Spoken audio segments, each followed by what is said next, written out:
முன்னொரு காலத்துல இருந்த ஒரு காட்டுல சுஜியும் ராணிக்காகமும் நல்ல நண்பர்களா வாழ்ந்துட்டு வந்தாங்க. அப்போ அந்த காட்டுல உணவு பற்றாக்குறையா இருந்ததால அவங்க தினமும் உணவுக்காக பல மைல் தூரம் அலைய வேண்டி இருந்தது. அப்படி ஒரு நாள் அந்த பறவைகள் உணவுக்காக அலைஞ்சு திரிஞ்சிட்டு இருந்தாங்க. அப்படி அந்த பறவைகள் உணவுக்காக ரொம்ப தூரம் அலைஞ்சு திரிஞ்சாங்க. அப்படி கஷ்டப்பட்டு அவங்க அலைஞ்சு திரிஞ்சும் அன்னைக்கு அவங்களுக்கு எந்த உணவும் கிடைக்கல. அட என்ன சுஜி, நாம இவ்வளவு கஷ்டப்பட்டு இவ்வளவு தூரம் அலைஞ்சு தெரிஞ்சிட்டோம், ஆனாலும் நமக்கு உணவு கிடைக்கவே இல்லையே, இப்போ நாம என்ன செய்யறது? ஆமா ராணியக்கா, நானும் வழக்கம் போல நம்ம கொஞ்சம் தூரம் அலைஞ்சு தெரிஞ்சா உணவு கிடைச்சிரும்னு நினைச்சேன். ஆனாலும் நமக்கு எந்த உணவும் கிடைக்கல. எனக்கு தெரிஞ்சு நாம இனிமேல் எவ்வளவுதான் தேடி அலைஞ்சாலும் நமக்கு உணவு கிடைக்காது.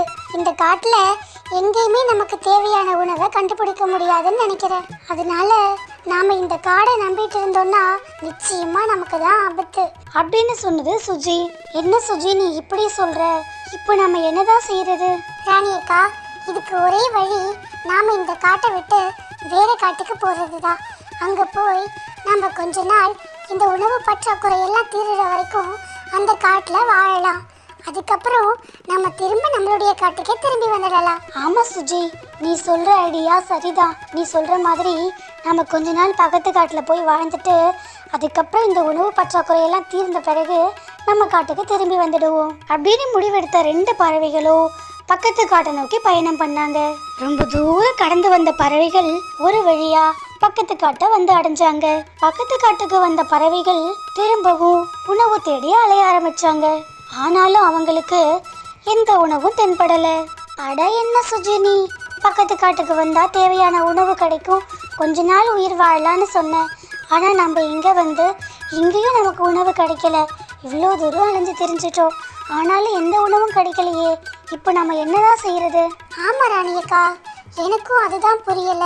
ஒருவேளை இந்த காட்டுலயும் கூட உணவு பற்றாக்குறை இருக்கலாம். நாமளா எந்த முடிவையும் இப்போ எடுக்க முடியாது. ஏன்னா இந்த காட்டை பத்தி நமக்கு எந்த விவரமும் தெரியாது. அப்படின்னா இப்போ என்னதான் பண்றது சுஜி? இதுக்கு என்கிட்ட ஒரு நல்ல வழி இருக்கு ராணிக்கா. நாம ரெண்டு பேரும் ஒன்னா சேர்ந்து உணவு தேடி பார்த்தாச்சு, ஆனா நமக்கு உணவு கிடைச்ச பாடு இல்ல. அதனால நான் என்ன நினைக்கிறேன்னா, இனிமேலும் நாம ரெண்டு பேரும் ஒன்னா சேர்ந்து உணவு தேட வேண்டாம். நீ ஒரு திசையிலையும் நான் ஒரு திசையிலையும் உணவு தேடி போகலாம். அப்படி நம்ம போகும்போது இந்த காட்டுக்கு சொந்தமான பறவைகள் யாராவது இருந்தாங்கன்னா அவங்க கிட்ட உதவி கேட்கலாம். அவங்கள நமக்கு நண்பர்கள் ஆக்கிக்கலாம். அதன் மூலம் இந்த காட்டினுடைய விவரங்கள் நமக்கு தெரிய வரும். ஏன்னா அந்த பறவைகள் தான் பல வருஷங்களா இந்த காட்டுல வாழ்றவங்க. அதனால இந்த காட்டுல எங்கெங்கெல்லாம் உணவுகள் கிடைக்கும்னு அவங்களுக்கு சரியா தெரிஞ்சிருக்கும். அதனால நாம அவங்க கிட்ட உதவி கேட்கலாம் அப்படின்னு சொன்னது சுஜி குருவி. அப்புறம் அந்த பறவை சொன்ன மாதிரியே ராணிக்காகவும் வடக்கு திசையை நோக்கியும் சுஜி குருவி தெற்கு திசையை நோக்கியும் போனுச்சு. ராணிக்காகவும் ரொம்ப தூரம் அலைஞ்சு தெரிஞ்சும் ராணிக்காகத்துக்கு உணவு கிடைக்கல. அப்போ அந்த காட்டிலேயே இருந்த பறவை ஒன்று ராணிக்காகவும் பார்த்துச்சு. அப்போ அந்த பறவை தன்னுடைய வீட்டை தன்னுடைய உழைப்பால சரி செஞ்சுட்டு இருந்துச்சு. இதை பார்த்த ராணிக்காகவும் இப்படி நினைச்சது, என்ன இந்த காட்டிலேயே வாழ்ற பறவை கிட்ட ஏதாவது உதவி கேட்கலான்னு சுஜி சொன்னா, ஆனா இந்த பறவை இருக்க கூட சரியான வீடு இல்லாம பழைய வீட்டையே சரி பண்ணிட்டு இருக்கு. நாம எப்படி போய் இந்த பறவை கிட்ட உதவி கேட்கறது? இந்த பறவையால நமக்கு என்ன உதவி செய்ய முடியும்? இந்த பறவை கிட்ட உதவி கேட்டா நம்மளையும் சேர்த்து தன்னுடைய வீட்டை சரி பண்ண வச்சிடும் போல. வேணாம் நாம வேற ஏதாவது நல்ல பறவையா பார்த்து உதவி கேட்டுக்கலாம் அப்படின்னு முடிவு பண்ண ராணிக்காகவும் அந்த பறவை கிட்ட உதவி கேட்காமலேயே அந்த பறவைய கடந்து போனுச்சு.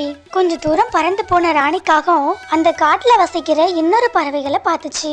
அங்க ரெண்டு பறவைகள் சில பழங்களுக்காக சண்டை போட்டுட்டு இருந்தாங்க. அதை பார்த்த ராணிக்காகவும் தன்னுடைய மனசுல இப்படி நினைச்சது, அட என்னடா எனக்கு வந்த சோதனை, இந்த பறவைகள் கிட்டையாவது உதவி கேட்கலாம் நினைச்சா இவங்க ரெண்டு பேரும் அந்த பழங்களுக்காக சண்டை போட்டுட்டு இருக்காங்களே, இவங்க கிட்ட நாம உதவி கேட்கறதா? இவங்கள என்னுடைய நண்பர்கள் ஆக்கிக்கிட்டா என்கிட்டயும் சண்டை போடுவாங்க. வேண்டாம் இவங்க சகவாசமே வேண்டாம், நாம வேற யார்கிட்டயாவது உதவி கேட்டுக்கலாம் அப்படின்னு நினைச்ச ராணிக்காகவும் அவங்களையும் கடந்து போனுச்சு. கொஞ்ச தூரம் பயணிச்ச பிறகு ராணி காகத்தினுடைய கண்ணுல ஒரு காகம் தென்பட்டுச்சு. அந்த காகம் தன்னுடைய வீட்டுல படுத்து நல்லா ஓய்வு எடுத்துட்டு இருந்துச்சு. இத பார்த்த ராணி காகம் இப்படி நினைச்சது, ஆகா என்ன ஒரு அருமையான காட்சி. இந்த பறவை தான் எந்த பிரச்சனையும் இல்லாம அமைதியா ஓய்வெடுக்குது. மத்தவங்கள மாதிரி கஷ்டப்பட்டு உழைக்கல, சண்டையும் போடல, அமைதியா இருக்கு. நாமளும் இந்த பறவையோட நண்பராகிட்டோம்னா நாமளும் இந்த பறவை மாதிரியே நல்லா ஓய்வெடுக்கலாம் அப்படின்னு நினைச்சது ராணிக்காகவும். உடனே ராணிக்காகவும் அந்த பறவைக்கு பக்கத்துல வந்துச்சு. நண்பர்களே, இந்த கதையில் இருந்த கேள்விகள் இந்த வீடியோவோட முடிவுல கேட்கப்படும். அந்த கேள்விகளுக்கான பதில நீங்க கமெண்ட்ல சொல்லுங்க. சரியான பதில சொல்ற நபர்களுடைய பெயர் அடுத்த வீடியோல இடம்பெறும். பாக்குறதுதான் பாக்குறீங்க, அப்படியே நம்ம சேனலை சப்ஸ்கிரைப் பண்ணிட்டு பாருங்க. ஆழ்ந்த உறக்கத்துல இருந்த அந்த சோம்பேறிக்காகவும் புதுசா ஒரு பறவை தன்னுடைய கூட்டுக்கு பக்கத்துல வந்ததை உணர்ந்து கண் விழிச்சுது. அடடே, யாரு நீங்க? உங்களை பார்த்தா இந்த காட்டுக்கு புதுசா தெரியுதே. இதுவரை நான் உங்களை பார்த்ததே இல்லையே. ஆமா நண்பா, நான் இந்த காட்டுக்கு புதுசா வந்திருக்க பறவை தான். நான் ஏற்கனவே இருந்த என்னுடைய காட்டுல உணவு பற்றாக்குறை இருந்துச்சு. அதனால என்னால அந்த காட்டுல உயிர் பிழைக்க முடியல. அதனால என்னுடைய காட்டுக்கு பக்கத்து காடான இந்த காட்டுக்கு நான் வந்தேன். எனக்கு இந்த காட்டை பத்தி எதுவுமே தெரியாது. அதனாலதான் இந்த காட்டுக்கு சொந்தக்காரர்களான இந்த காட்டுலயே பல வருஷமா வசிக்கிற மற்ற பறவைகள் கிட்ட உதவி கேட்கலான்னு நினைச்சேன். அப்படி நான் பார்த்த பல பறவைகள்ல எனக்கு மனசுக்கு பிடிச்ச பறவை நீங்க தான். அதனாலதான் உங்ககிட்ட நான் உதவி கேட்டு வந்தேன். ஓ, அப்படியா செய்தி? சரி சரி, எனக்கும் வயசாகி போனதால உழைக்கிறதுக்கு கொஞ்சம் சிரமம் தான். கூட யாராவது இருந்தா நல்லா தான் இருக்கும். நீ என் கூடவே இரு, எனக்கும் கொஞ்சம் ஒத்தாசையா இருக்கும் அப்படின்னு சொன்னது அந்த சோம்பேறிக்காகவும். இப்போ நீ ரொம்ப தூரம் பயணம் பண்ணி வந்ததால ரொம்ப களைச்சு போயிருப்ப. இதோ பக்கத்திலேயே நீ ஒரு கூட்டு அமைச்சுக்கிட்டு அதுலயே ஓய்வெடு. நான் உணவு தேட போறப்போ உன்னையும் கூட்டிட்டு போறேன் அப்படின்னு சொன்னது அந்த சோம்பேறிக்காகவும். இதை கேட்ட ராணிக்காகவும் அந்த காகத்தினுடைய கூட்டுக்கு பக்கத்திலேயே தன்னுடைய கூட அமைச்சுக்கிட்டு அப்புறம் அங்கேயே படுத்து ஓய்வெடுக்கவும் ஆரம்பிச்சது. மறுபுறத்துல சுஜியோ நல்ல நண்பர்களை தேடிட்டு இருந்துச்சு. அப்போ சுஜியினுடைய கண்கள்ல சில பறவைகள் தென்பட்டாங்க. அது ஏற்கனவே ராணிக்காக சந்திச்சு கடந்து போன பறவைகள் தான். அந்த இரண்டு பறவைகளும் முன்ன மாதிரியே பழத்துக்காக சண்டை போட்டுட்டு இருந்தாங்க. அதை பார்த்த சுஜியும் இப்படி நினைச்சது, என்ன இந்த பறவைகள் இப்படி பழத்துக்காக சண்டை போட்டுட்டு இருக்காங்க? அந்த பழத்தை ரெண்டு பேரும் பகிர்ந்து சாப்பிடலாம். நல்ல நண்பனுக்கு அடையாளமே ஒருத்தங்களுக்கு ஒருத்தர் விட்டு கொடுத்து பகிர்ந்து கொள்றதுதான். அந்த பகிர்வு தன்மையே இந்த பறவைகள் கிட்ட இல்ல. அதனால இவங்க எனக்கு ஒரு நல்ல நண்பர்களா இருக்க முடியாது அப்படின்னு நினைச்ச சுஜி ராணிக்காக மாதிரியே அந்த பறவைகளை கடந்து போனுச்சு. கொஞ்ச தூரத்திலேயே சுஜியினுடைய கண்ணுக்கு மற்றொரு பறவை தென்பட்டுச்சு. அந்த பறவை தன்னுடைய வீட்டுல படுத்து நல்லா ஓய்வு எடுத்துட்டு இருந்துச்சு. அதை பார்த்த சுஜி இப்படி நினைச்சது, அட என்ன இது, இந்த பறவை எந்த நேரத்துல ஓய்வு எடுத்துட்டு இருக்கே? நிச்சயம் இது ஒரு சோம்பேறி பறவையா தான் இருக்க முடியும். நமக்கு தேவையான உணவுகளை நாம தான் தேடி சேகரிக்கணும். ஆனா இந்த பறவையோ அப்படி எந்த சேகரிப்பு தன்மையும் இல்லாம நல்லா படுத்து ஓய்வு எடுத்துட்டு இருக்கு. நான் இந்த பறவையோட நண்பனா ஆனேன்னா நிச்சயமா இந்த பறவை மாதிரியே நானும் மாற வேண்டி இருக்கும். அதனால இந்த பறவை எனக்கு ஒரு நல்ல நண்பனா இருக்க முடியாது. நான் எனக்கு வேற ஒரு நல்ல நண்பனை தேர்ந்தெடுக்கணும் அப்படின்னு நினைச்ச சுஜி அந்த பறவையையும் கடந்து போனுச்சு. கொஞ்ச தூரம் கடந்து போன சுஜி ஒரு பறவை ஒண்ணு செடிகளுக்கு தண்ணீர் ஊத்திட்டு இருக்கிறத பார்த்துச்சு. சுஜிக்கு அந்த பறவையோட செயலை பார்த்ததுமே ரொம்ப பிடிச்சு போச்சு. அதனால சுஜி அந்த பறவைக்கு பக்கத்துல போனுச்சு. பறவை நண்பா, நீங்க இந்த செடிக்கு தண்ணீர் ஊத்துறது எனக்கு ரொம்ப பிடிச்சிருக்கு. நான் இந்த காட்டுலயே பல பறவைகளை சந்திச்சேன். ஆனாலும் உங்களை மாதிரி ஒரு நல்ல எண்ணம் கொண்ட பறவைய நான் சந்திக்கவே இல்லை. ஆமா நண்பா, நீ சொல்றது சரிதான். இந்த காட்டுல தண்ணீர் பற்றாக்குறை இருக்கிறதால எல்லா மரங்கள்லயும் கனிகள் குறைஞ்சிக்கிட்டே வருது. மரம் வளர்ப்போம் மழை பெறுவோம்னு முன்னோர்கள் சொல்லி கொடுத்தாங்க. ஆனாலும் நாம யாருமே அதை கடைபிடிக்கிறது இல்ல. நாம அப்படி நிறைய மரங்களை வளர்க்கும் போது நிச்சயமா நம்ம காட்டுக்கு தேவையான நீர் மழை மூலம் நமக்கு கிடைக்கும். அதனாலதான் நான் இந்த செடிகள் வளர்க்கிற வேலைக்கு ரொம்ப முக்கியத்துவம் கொடுக்கறேன். இதன் மூலம் சீக்கிரமே நம்ம காட்டுக்கு தேவையான மழை பெய்யும். அதன் மூலம் இங்க இருக்கிற எல்லா மரங்களுக்கும் தேவையான நீரும் கிடைக்கும். அதுக்கப்புறம் இந்த காடு ரொம்ப செழுமையா இருக்கும். இங்க இருக்க எல்லா பறவைகளும் சந்தோஷமா வாழலாம் அப்படின்னு சொல்லி முடிச்சது அந்த பறவை. இது கேட்ட சுஜி இப்படி நினைச்சது, நிச்சயமா இந்த பறவையை விட ஒரு நல்ல பறவை நமக்கு நண்பனா கிடைக்கிறது அரிதான செயல். அதனால இந்த பறவையே நான் என்னுடைய நண்பனா ஏத்துக்கலாம்னு நினைக்கிறேன்.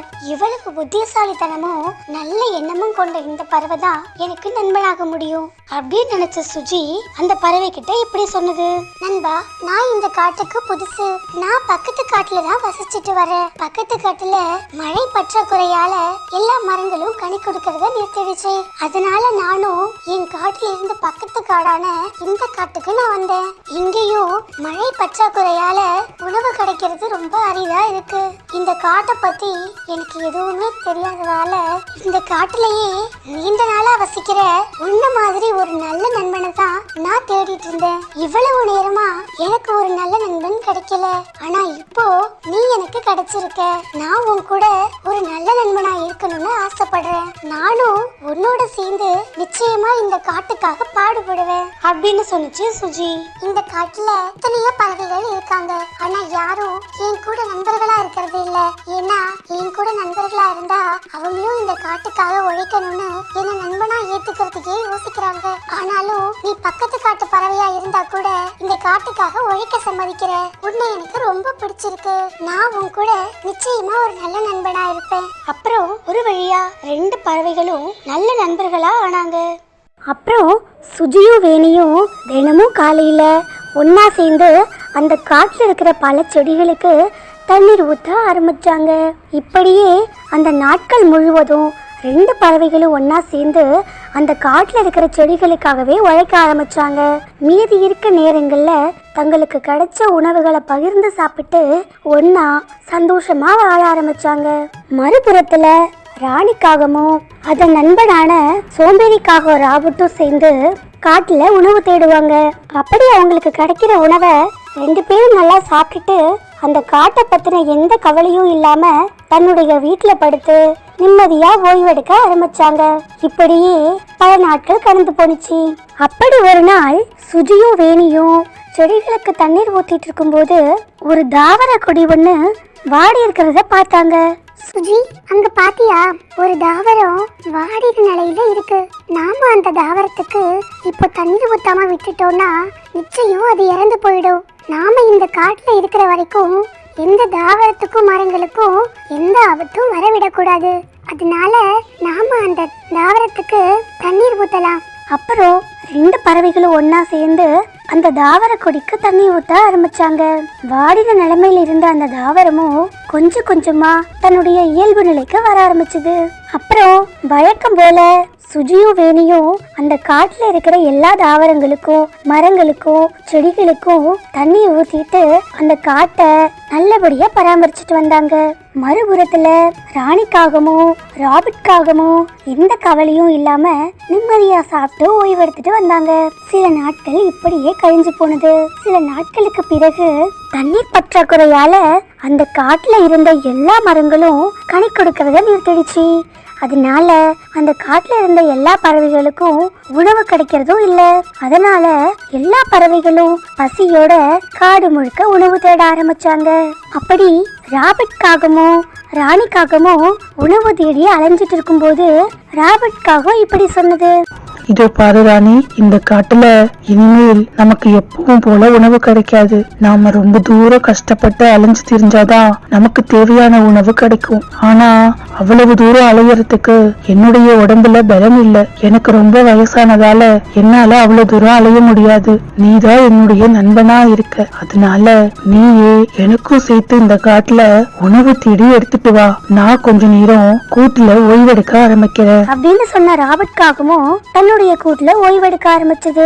பாவம் அந்த ராணிக்காகவும் தனக்காகவும் தன்னுடைய நண்பன் ராபர்ட்காகவும் அந்த காடு முழுக்க தேடி அலைஞ்சி கிடைக்கிற கொஞ்சம் உணவை எடுத்துக்கிட்டு தன் வீட்டுக்கு வரும். நண்பா ராபர்ட், இதோ இன்னைக்கு நமக்கு கிடைச்சது இந்த உணவு தான். இந்த உணவை நாம 2 பேரும் சாப்பிட்டுட்டு ஓய்வு எடுக்கலாம். என்ன ராணி, நீ எடுத்துட்டு வந்த உணவு எனக்கே பத்தாது, இதை 2 பேரும் சாப்பிடலான்னு சொல்ற? நிச்சயமா அதுக்கு வாய்ப்பு இல்ல. நான் இந்த உணவுகளை சாப்பிடுறேன், நீ உனக்கு வேற உணவு எடுத்துட்டு வந்து சாப்பிடு அப்படின்னு சொன்ன ராபர்ட்காகவும் ராணிக்காகவும் கொண்டு வந்த எல்லா உணவுகளையும் தானே சாப்பிட்டுட்டு ஓய்வெடுக்க ஆரம்பிச்சது. பாவம் ராணிக்காகவும் இப்படி நினைச்சது, ஐயோ எனக்கு பசிக்குதே, இப்போ நான் என்ன பண்றது? இந்த உணவு எடுக்கிறதுக்கு நான் இந்த காடு முழுக்க அலைஞ்சு திரிஞ்சேன். திரும்ப உணவு எடுக்க போகணும்னா ரொம்ப தூரம் அலைய வேண்டி இருக்கும். என்னுடைய உடம்புல பலன் இல்ல, இதுக்கு மேல என்னால அலைய முடியாது. நாளைக்கு போய் உணவு எடுத்துக்கலாம், இன்னைக்கு பட்னியா தான் இருக்கணும், வேற வழியே இல்ல அப்படின்னு சொன்ன ராணிக்காகவும் தன்னுடைய கூட்டுல பசியோட படுத்து தூங்குச்சு. இப்படி தினமும் ராணிக்காகவும் தான் எடுத்துட்டு வர உணவுகளை ராபர்ட் காகத்துக்கிட்ட கொடுத்துட்டு தான் பட்னியாவே இருக்க ஆரம்பிச்சது. இப்படியே நாட்கள் செல்ல செல்ல ராணிக்காகவும் ரொம்ப பலவீனம் அடைஞ்சி ஒரு நாள் இறந்தே போயிடுச்சு. மறுபுறத்துல சுஜியும் வேணியும் உணவு தேடி காடு முழுக்க அலைஞ்சாங்க. ஆனா அன்னைக்கு அவங்களுக்கு எந்த உணவும் கிடைக்கல. அதனால சோர்வடைஞ்ச 2 பறவைகளும் ஒரு இடத்துல உட்கார்ந்தாங்க. என்ன வேணி, இந்த காட்டுலயும் உணவு கிடைக்கிறது ரொம்ப அரிதாயிடுச்சு. அது மட்டும் இல்ல, நம்ம காலையில இருந்து இந்த காடு முழுக்க சுத்திட்டோம், ஆனாலும் நமக்கு கொஞ்சம் கூட எந்த உணவும் கிடைக்கல. ரொம்ப பசியா இருக்கு, இப்போ என்ன செய்யறது வேணி? அதுதான் சுஜி, எனக்கும் தெரியல. நீ சொல்ற மாதிரியே இந்த காட்டுல ஒரு இடம் விடாம எல்லா இடத்துலயும் நம்ம பார்த்துட்டோம், ஆனாலும் உணவு இல்ல. எனக்கு தெரிஞ்சு இனிமே இந்த காட்டுல வேற எங்கேயும் உணவு இருக்க வாய்ப்பு இல்ல. இனிமேல் நாம எப்படி உயிர் வாழ்றதுனே தெரியலையே அப்படின்னு சொன்ன வேணி ஒரு விஷயத்த கவனிச்சுது. அப்புறம் வேணி இப்படி சொன்னுச்சு, சுஜி, நம்மளுடைய உழைப்பு நம்மள கைவிடல. அதுவும் அங்க பாரு, கொஞ்ச நாளுக்கு முன்னால இறந்து போற நிலைமையில இருந்த ஒரு தாவர கொடிக்கு நாம 2 பேரும் சேர்ந்து தண்ணீர் ஊத்துனோமே, அந்த தாவர கொடி நாம உயிர் பிழைக்க நமக்கு உதவி செய்யும். ஆமா வேணி, நான் இத கொஞ்சம் கூட எதிர்பார்க்கல. இது ஒரு அழகான திராட்சை கொடி. நாம அன்னைக்கு எந்த ஒரு பலனும் எதிர்பார்க்காம இந்த கொடிக்கு தண்ணீர் ஊத்தணும், ஆனா நமக்கு இந்த கொடி இப்ப எவ்வளவு உதவி பண்ணுது பாத்தியா? நம்மளுடைய ஆபத்துல இந்த திராட்சை கொடி தான் நம்மளுடைய உயிரை காப்பாத்த போகுது. இந்த திராட்சை கொடியில எவ்வளவு திராட்சை கொத்துகள் இருக்கு. நிச்சயமா இந்த திராட்சை கொடியில உள்ள திராட்சை கொத்துகள் நமக்கு நீண்ட நாள் உணவா பயன்படும். இந்த காட்டுல உள்ள மரங்கள் கனிகள் கொடுக்கிற வரைக்கும் இந்த திராட்சை கொடியில இருக்கிற திராட்சை கொத்துகள் நாம உயிர் வாழ உதவி செய்யும் அப்படின்னு சொல்லி சந்தோஷப்பட்ட 2 பறவைகளும் அந்த திராட்சை கொடியிலிருந்து திராட்சைகளை எடுத்துக்கிட்டு தங்களுடைய வீட்டுக்கு போனாங்க. அப்புறம் அந்த 2 பறவைகளும் சந்தோஷமா அந்த பழங்களை சாப்பிட்டு சந்தோஷமா வாழ ஆரம்பிச்சாங்க. சுஜி நல்ல நண்பனை தேர்வு செஞ்சதால சுஜியுடைய வாழ்க்கையும் நல்லபடியா சந்தோஷமா அமைஞ்சது. ஆனா அதே சமயம் ராணிக்காகவும் ஒரு சோம்பேறி பறவைய தன்னுடைய நண்பனா தேர்வு செஞ்சதால அது ராணிக்காகத்தினுடைய இறப்புக்கு காரணமா இருந்துச்சு. சுஜி நல்ல நண்பனை தேர்வு செஞ்சதால சுஜியுடைய வாழ்க்கையும் நல்லபடியா சந்தோஷமா அமைஞ்சது.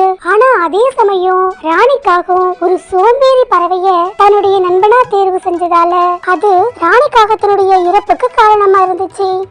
முந்தைய வீடியோவின் கேள்விகளுக்கு சரியான பதிலளித்த நபர்களின் பெயர்கள்: சகாஜ் ஃபேமிலி, ஜெரிங் ரேஸ், மீனா மகேந்திரன், வாகித், சங்கீத பிரியா, சுகனேஷ், கலையரசி, திவிஷா ஜனந்தன், லிங்கேஸ்வரி, ரித்திகா, கார்த்திகா, பாவனா. உங்க எல்லாருக்கும் ஒரு பெரிய ஹாய். அப்புறம் யூசர் ஐடியில இருந்து நிறைய பேர் கமெண்ட் பண்ணிருக்கீங்க. உங்கள் அனைவருக்கும் சுஜிக்குருவியின் சார்பாக மனமார்ந்த வாழ்த்துக்கள். இது கேள்விக்கான நேரம்.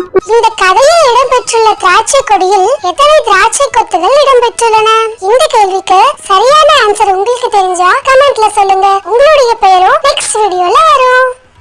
இந்த வீடியோ உங்களுக்கு பிடிச்சிருந்ததுன்னா நம்ம சேனலை லைக் பண்ணுங்க, சப்ஸ்கிரைப் பண்ணுங்க, ஷேர் பண்ணுங்க, நம்ம சேனலுக்கு சப்போர்ட் பண்ணுங்க. Thanks for your watching.